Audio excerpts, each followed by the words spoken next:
You're going to hit it there, it's fine. Just like I said, Ian. Waiting, and they were dragging the ball through mid-wicket. Now's the time to strike. If New Zealand can kick them down in the first 5 or 6 overs, it's potentially the time when you can score the most runs.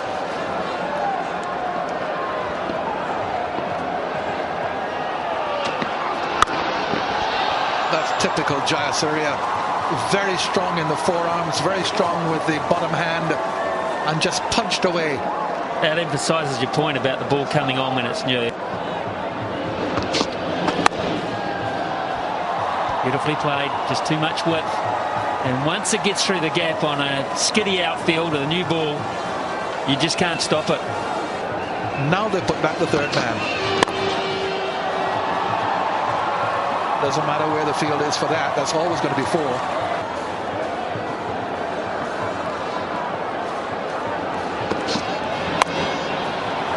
As was that.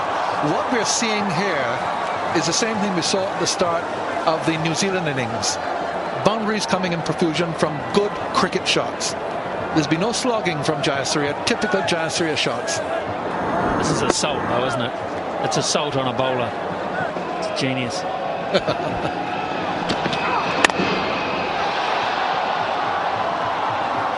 It's away from him. So the boundaries continue to flow from the Sri Lankan bats. Just uses the pace and just redirects it in a different direction. Now I believe is the easiest time to find the boundary.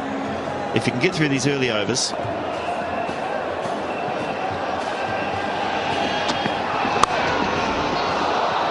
No fine leg.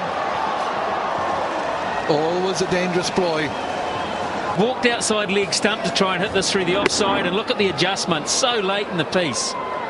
He's gone to give himself room to hit through the offside. He sees the line's not there. Hello. What about this option? Brilliant batting. Look up, and this helping to build up. But of course there's a World Championship, 2020 World Championship in South Africa, the first ever in October.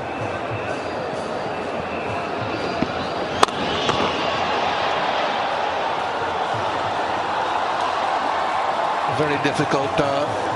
As you say, the ball is following Ross Taylor out there, and a skiddy outfield. The other factor is I wonder how skiddy that ball is when you're trying to hold on to it and it's coming out of your hands. I see that one went wide, almost like it has slipped out of his hands like a bar of soap. This might be really hard to hold on to the ball here.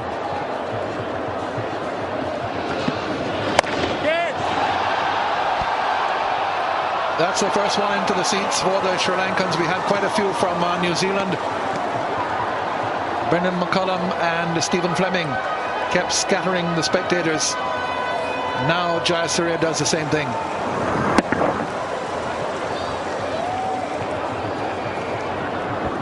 Well, it's in the slot to hit, isn't it? It's that half volley length that enables the batsman to get the bat under the ball, get elevation. There's another one. Straight down the ground. One bounce 4.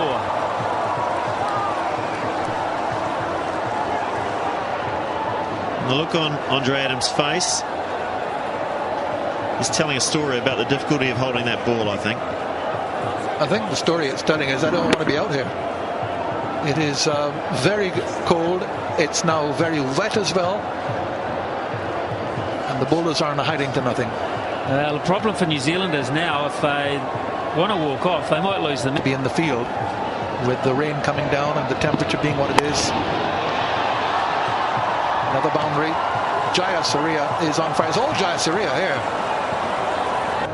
And it's all about Sanath Jayasuriya and hitting power with a new ball. If you had to pick someone who would score the fastest half century in 2020 cricket, you'd pick Simons, you'd pick Jayasuriya. Chris Gale perhaps might get in there. Gilchrist, yeah. Gilchrist. But Jayasuriya certainly would be in there. And some typical Jayasuriya shots here.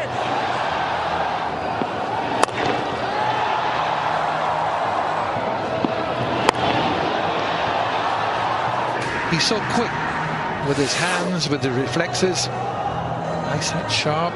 51, 23 deliveries. 10 fours and a 6, 46 runs in boundaries. out of that 51. Rightio, how would you bowl Richard Petrie? How would you bowl to Sanath Master? And don't say from the other end. There's only one length to bowl to a guy like that. Yorker length? It's the only ball. Yorker, maybe a slow ball. But you've only got 2 deliveries. You're going to bowl to this guy. Yorkers, slow balls, nothing else. Forget length, forget short. You got York. You know, it's a simple game. You got 2 balls. That's all you do.